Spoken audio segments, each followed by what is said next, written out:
মুক্তির ষষ্ঠ দিনেই ৭০০ কোটির পথে হাঁটছে নির্মাতা লোকেশ কনাগারাজ পরিচালিত বলিউড সিনেমা কুলি। বলিউডে দর্শকপ্রিয়তায় একের পর এক রেকর্ড গড়ছে সিনেমাটি।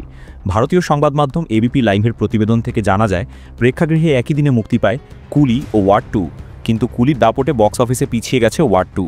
গত 14 আগস্ট প্রেক্ষাগৃহে মুক্তি পায় কুলি ও ওয়ার 2। কুলিতে প্রধান ভূমিকায় অভিনয় করেছেন রজনীকান্ত, অন্যদিকে ওয়ার 2তে অভিনয় করেছেন ঋত্বিক রোশন, জুনিয়র এনটিআর ও কিয়ারা আদবানি। মুখোমুখি প্রতিদ্বন্দ্বিতায় এগিয়ে রয়েছে কুলি। ভারতের বাজারে সবচেয়ে দ্রুত 200 কোটি আয় করার রেকর্ড গড়েছে সিনেমাটি। ভারতীয় বক্স অফিস রিপোর্ট অনুযায়ী অ্যামাজন প্রাইমে ছবির স্বত্ব বিক্রি করে 120 কোটি। মুক্তির প্রথম ষষ্ঠ দিনে ভারতে কুলির আয় 207.9 কোটি। বিশ্বব্যাপী 5 দিনে 350 কোটি রুপি আয় করেছে কুলি। সব মিলিয়ে এখন কুলি সিনেমার আয় দাঁড়িয়েছে 677 কোটি রুপি। আর অ্যামাজন প্রাইমে ছবির স্বত্ব বিক্রি বাদ দিয়ে শুধু প্রেক্ষাগৃহের আয় হিসাব করলে সিনেমার আয় দাঁড়ায় 557 কোটি রুপি।